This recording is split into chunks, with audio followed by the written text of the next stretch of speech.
Hello everyone, तो कैसे हैं आप?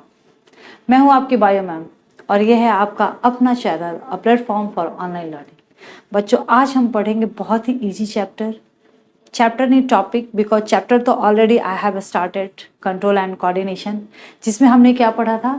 Nervous system and endocrine system को देखा नहीं था, बट जाना था कि हाँ, एंडोक्राइन सिस्टम भी हेल्प करते हैं कंट्रोल एंड कोऑर्डिनेशंस में हमारे बॉडी के। फिर हमने कंट्रोल एंड कोऑर्डिनेशन में पढ़ा था नर्वस सिस्टम के बारे में, जहाँ हमने न्यूरल सिस्टम को देखा था। और न्यूरल सिस्टम में हमने पढ़ा था कि जो हमारा न्यूरल सिस्टम होता है that is composed of highly specialised cells. और वो स्पेशलाइज्ड सेल्स क्या हैं? तो ये स्पेशलाइज्ड सेल्स है न्यूरॉन। तो बच्चों, आज हम पढ़ेंगे किसके बारे में? न्यूरॉन के स्ट्रक्चर के बारे में। इसके बाद नेक्स्ट क्लास में हम लोग देखेंगे न्यूरॉन का फंक्शन, कि ये कैसे फंक्शन करता है, मीन्स कि कैसे इम्पल्स जनरेट होता है। ओके, बहुत इजी चैप्टर है, टॉपिक भी बहुत इजी है। जो हमारा न्यूरॉन है बहुत सिंपल टॉपिक है। ये हमने 9th में भी पढ़ा है, 10th में भी पढ़ा है, नीट प्रिपरेशंस के लिए भी काफ़ी इंपॉर्टेंट है। तो चलिए बच्चों, आज हम देखते हैं न्यूरॉन के बारे में। तो सबसे पहले मैं इसका स्ट्रक्चर बनाऊंगी कि न्यूरॉन्स में होता क्या क्या है।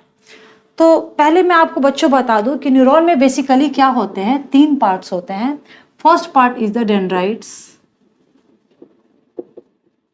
Second part is the cell body and third part is the axon. Okay, ये माइक्रोस्कोपिक है, इसको आप माइक्रोस्कोप की सहायता से ही देख सकते हैं।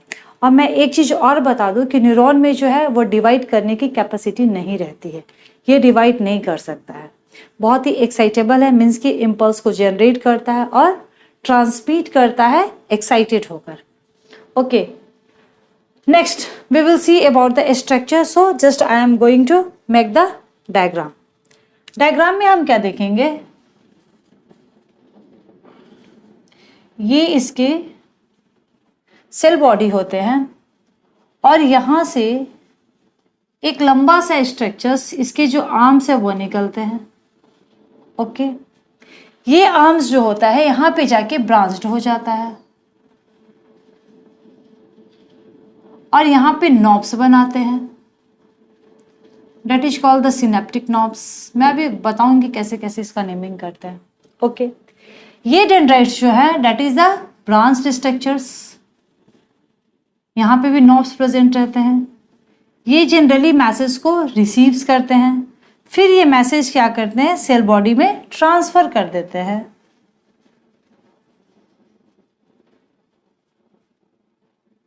ओके, बेसिकली तुम क्या देखोगे, बुक्स वगैरह में भी ऐसे लिखा होता है कि यदि तुम न्यूरॉन का स्ट्रक्चर लो तो ये एक फोर्क की तरह दिखता है, बट तुम अपने हाथ को ले लो तो ये ऐसे भी दिखता है, एक हैंड की तरह, और इसको ब्रांच कर दो तो ये भी न्यूरॉन की तरह ही दिखता है।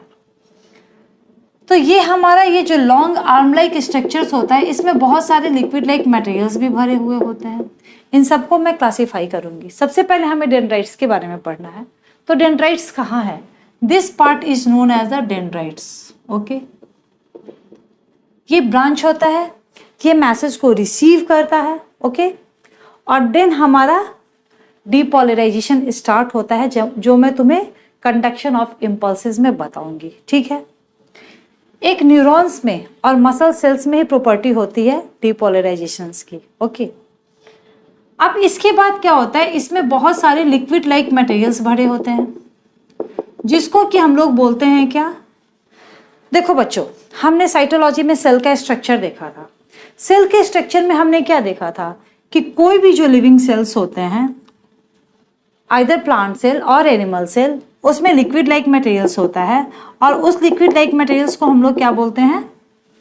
साइटोप्लाज्म। ओके, इसी तरह से हमारा न्यूरॉन जो है यह भी क्या है? एक सेल है, और इसमें जो ये लिक्विड लाइक मटेरियल प्रेजेंट रहता है that is known as the neuroplasm. Because ये क्या है? न्यूरॉन है, that's why it is called the neuroplasm. और इसका जो प्लाज्मा मेम्ब्रेन होता है that is called the neurolemma. Okay, अब हम लोग देखेंगे कि इसके अंदर छोटे छोटे ग्रैन्यूल्स लाइक स्ट्रक्चर, जिसको कि चीनी के दाने की तरह तुम बोल सकते हो, छोटे छोटे ग्रैन्यूल्स लाइक स्ट्रक्चर्स पाए जाते हैं ऐसे, जो कि कहलाते हैं निजल्स ग्रैन्यूल्स, निजल्स ग्रैन्यूल्स। और ऐसा माना जाता है कि वो निजल्स ग्रैन्यूल्स जो हमारे होते हैं रफ एंडोप्लाज्मिक रेटिकुलम के पार्ट होते हैं। ओके, ये क्या होते हैं? रफ एंडोप्लाज्मिक रेटिकुलम के पार्ट होते हैं। नीट में एक बार क्वेश्चन भी पूछा जा चुका है कि निजल्स ग्रैन्यूल्स का क्या काम है।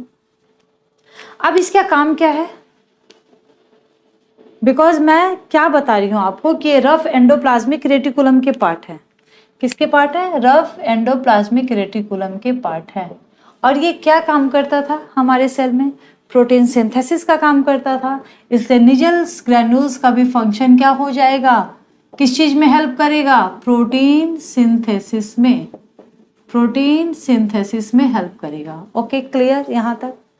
डेंड्राइट्स मैसेज को रिसीव करेगा। ओके, हमारा सेल बॉडी, और अब उसके बाद स्टार्ट होता है मैसेज को रिसीव करने के बाद सेल बॉडी में भेजेगा।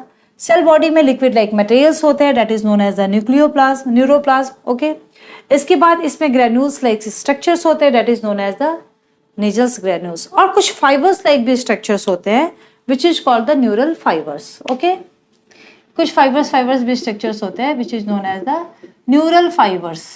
Everything is related from the neural because it is neuron.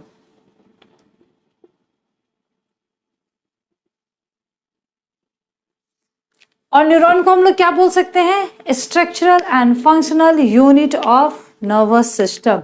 यहां लिख लीजिए आप लोग, structural and functional unit of nervous system. Okay, clear? Now अब हमने सेल बॉडी को देखा। डेंड्राइट्स के बाद सेल बॉडी में हमने निजल्स ग्रैन्यूल्स देखा, न्यूरल फाइबर्स देखा, और एक इंपॉर्टेंट चीज जो होता है that is the nucleus also present. This is nucleus. इसके अलावा जो भी सेल के एंडोप्लाज्मिक रेटिकुलम, गोल्गी एपरेटस, ये सब भी पाए जाएंगे। ओके, नाउ इसका एक आर्म जो होता है दैट एक्सटेंड्स, वह एक्सटेंड्स कर जाता है, and this is called the axon. इसको क्या बोलते हैं? एक्सॉन। क्लियर? एक्सॉन के अंदर जो लिक्विड लाइक मटेरियल्स है that is known as the axoplasm. क्या होगा? एक्सोप्लाज्म। ओके, बहुत सारे न्यूरॉन में क्या होता है, बहुत सारे में मेनली तुम देखोगे क्रैनियल नर्व्स में और हमारा स्पाइनल नर्व्स में मेनली देखोगे जो हमारा एक्सॉन होगा एक सीथ कवर्ड लाइक स्ट्रक्चर होगा that is known as the myelin sheath. Okay, तो इसलिए हम वहां पे न्यूरॉन्स को क्या बोलते हैं? माइलिनेटेड न्यूरॉन, क्योंकि वहां पे हमारा जो इम्पल्स कंडक्ट होता है वो बहुत इंपॉर्टेंट होता है। वहां लीक नहीं होना चाहिए, नहीं तो जो प्रोसेसिंग होगा उसमें प्रॉब्लम हो जाएगा। ओके, तो इसलिए वो बहुत ही इंपॉर्टेंट होता है, वहां पे लीक नहीं होना चाहिए, और इसलिए ये अच्छे से रैप होता है, एकदम सिक्योर होता है किसी सीथ की वजह से, that is known as the myelin sheath. ऐसे होते हैं माइलिन सीथ। ठीक है, इसके ऊपर बीच बीच में इसका गैप रहता है, बीच बीच में गैप रहेगा। Okay,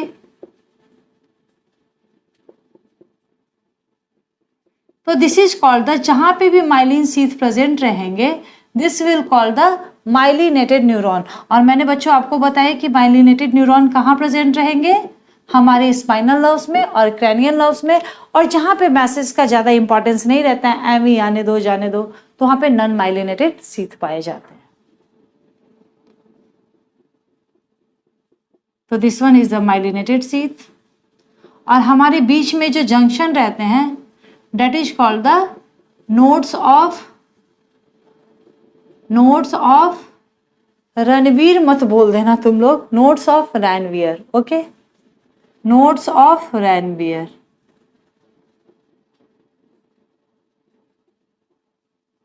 clear? इसके बाद देखोगे कि हमारे एक्सॉन में स्वान सेल्स होता है, वो स्वान सेल्स ही रैप्ट किए रहते हैं माइलिन सीथ को। ओके, इसके ऊपर स्वान सेल्स होते हैं।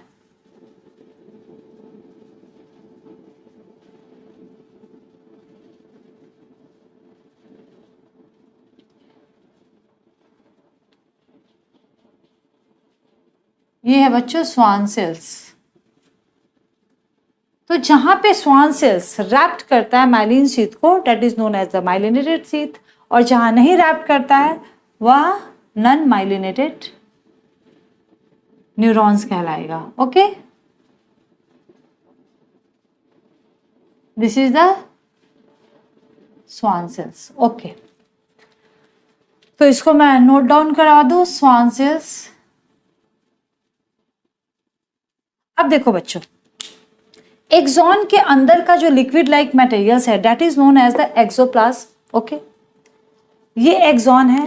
तो इस तरह से एक्सॉन का जो मेम्ब्रेन लाइक स्ट्रक्चर होगा that will be called the axolemma. Okay, ये जो हमारा न्यूरॉन्स है, न्यूरॉन्स का जो ये मेम्ब्रेन लाइक स्ट्रक्चर जो है, ये जो मेम्ब्रेनस स्ट्रक्चर्स है that will called the axolemma.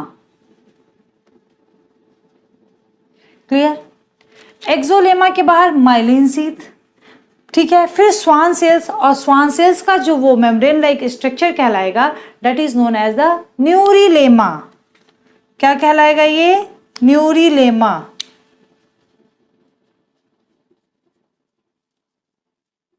न्यूरिलेमा, and this is the myelin sheath. Okay, तो इस तरह से तीन कवर हो गए, myelin sheath, neurilemma and the axolemma. Okay, axolemma, axolemma को मैं यहीं पे लिख देती हूं, चलो यहीं लिख देती हूं मैं axolemma. Axolemma, myelin sheath and the neurilemma, ये तीन कवर हो जाते हैं यहाँ पे। ओके, अब हमारा जो एक्सॉन है, पहला पार्ट खत्म, डेंड्राइट्स, ये मैसेज को रिसीव करेगा, ये ब्रांच्ड होते हैं। इसके बाद मैसेज को ये कहाँ डाल देता है? सेल बॉडी में। अभी मैं ये फंक्शन नहीं बता रही हूँ, ये न्यूरॉन का स्ट्रक्चर बता रही हूँ। सेल बॉडी का जब मैं स्ट्रक्चर देखूंगी या हम लोग देखेंगे तो इसमें लिक्विड लाइक मटेरियल्स होता है that is known as the neuroplasm, ठीक है, और इसमें बीच में न्यूक्लियस होता है। इसके अलावा न्यूरल फाइबर्स होते हैं एंड ग्रैन्यूल्स लाइक स्ट्रक्चर्स पाए जाते हैं which is known as the Nissl's granules, जिनका काम क्या होता है? प्रोटीन सिंथेसिस में ये हेल्प करते हैं। इसके अलावा आपको endoplasmic reticulum, Golgi apparatus, mitochondria, ये सब भी पाए जाते हैं। इसका एक आर्म जो एक्सटेंड करता है, अब सेल बॉडी से मैसेज वहां चला जाता है, ठीक है, इम्पल्स कंडक्ट होता है। ये एक्सॉन जो लास्ट में जाके क्या होता है, एक्सॉन का भी हमने आपको डिटेल स्ट्रक्चर बताया, जिसमें कि एक्सॉन में एक्सोप्लाज्म होता है, लिक्विड लाइक मटेरियल्स, उसके मेम्ब्रेन को हम लोग एक्सोलेमा बोलते हैं, ठीक है। फिर जो हमारा एक्सोलेमा के ऊपर एक कवर होता है that is known as the axolemma, ये है बच्चों, हाँ, माइलिन शीथ होता है जो स्वान सेल्स रैप्ट किए रहता है। ओके, और स्वान सेल्स के ऊपर जो कवर होता है that is known as the neurilemma. अब हमारा एक्सॉन जाके ब्रांच्ड हो जाता है, और ये ब्रांच होके, और ये ब्रांच स्ट्रक्चर जो होता है that is known as the, ये बट किस में जाता है? सिनेप्टिक नॉब में, सिनेप्टिक नॉब। ओके, इस सिनेप्टिक नॉब में कुछ केमिकल्स होते हैं जो कि इम्पल्स के कंडक्शंस का काम करते हैं एक्सॉन से फिर टू द नेक्स्ट डेंड्राइट तक सिनेप्स के थ्रू। सिनेप्स क्या होता है बच्चों?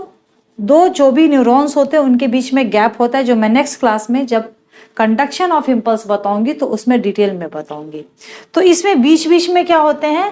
न्यूरोट्रांसमीटर्स होते हैं, जिसमें जो कि केमिकल्स होते हैं, जो कि केमिकल्स होते हैं, ठीक है। इसीलिए जब हमारा डेंड्राइट्स रिसीव्स करता है मैसेज तो that is in the form of the chemicals, उसको कन्वर्ट करता है इलेक्ट्रिकल इम्पल्स में, then again it is converted into the chemical impulse में। तो दीज आर, और this is called the axon terminal, this is called the axon terminal.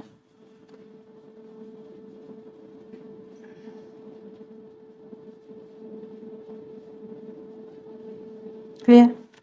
But हमारा जो ये एक्सॉन है this is the multipolar. Okay, ये multipolar neuron का example है। अब ये बात मैंने क्यों बताई? क्योंकि हमारे जो न्यूरॉन्स होते हैं वो डिफरेंट टाइप्स के होते हैं। जैसे जब हमारे एक्सॉन्स में जब डेंड्राइट्स डेवलप नहीं होते हैं, हमारे एक्सॉन्स डेवलप नहीं होते हैं, सिर्फ सेल बॉडी डेवलप होता है, तो that is called the apolar. मतलब कि हम कह सकते हैं कि न्यूरॉन को we can classify on the different categories.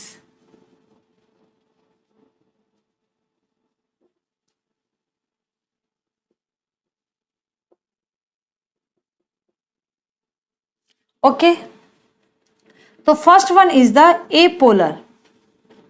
एपोलर में बच्चों देखो, एक सेकेंड मैं इसको थोड़ा ऊपर लिख दूं, फिर आपको ये ज्यादा क्लियर हो जाएगा।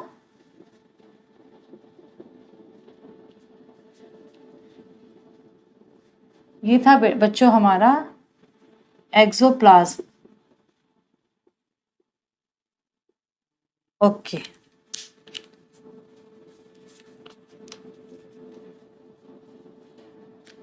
Okay okay, wait wait wait wait wait, ये था हमारा स्वान सेल्स। क्लियर। चलो, एक्सोलेमा, एक्सोलेमा बनाए हैं मैंने। हाँ चलो, ओके क्लियर। नाउ अब हमने न्यूरॉन को क्लासीफाई किया है डिफरेंट कैटेगरीज में। तो first one is the apolar, second one is the bipolar.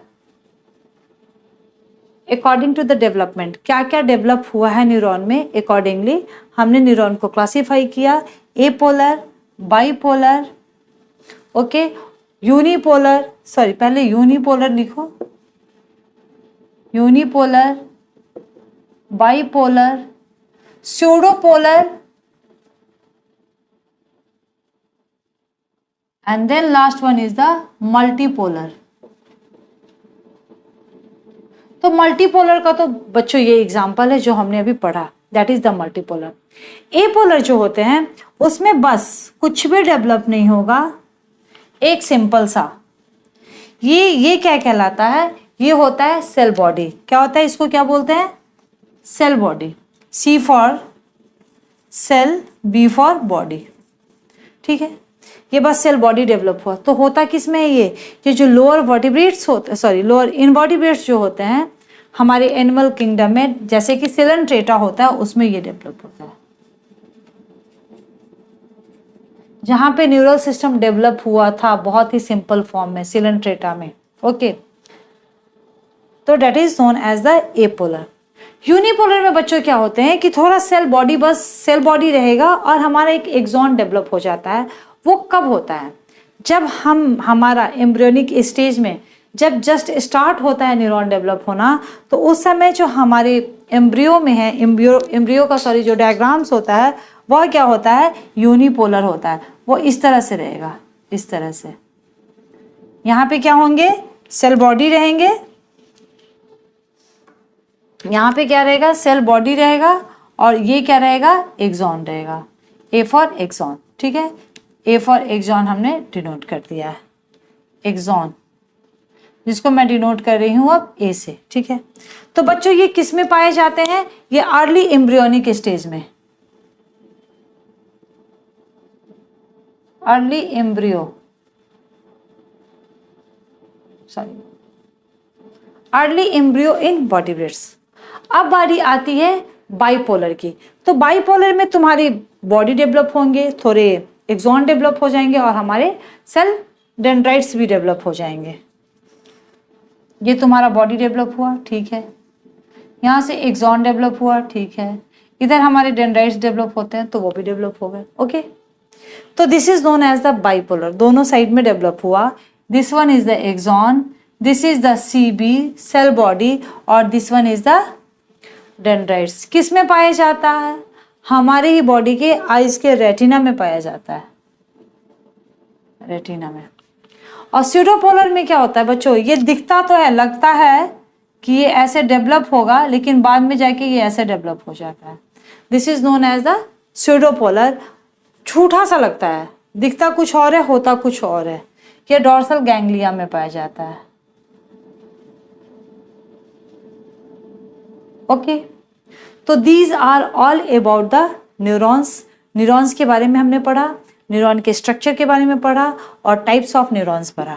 Types of neurons मतलब कितने तरह के न्यूरॉन्स होते हैं। Okay, on the basis of structure, On the basis of myelin sheath, it is of the two types, myelinated and the non-myelinated.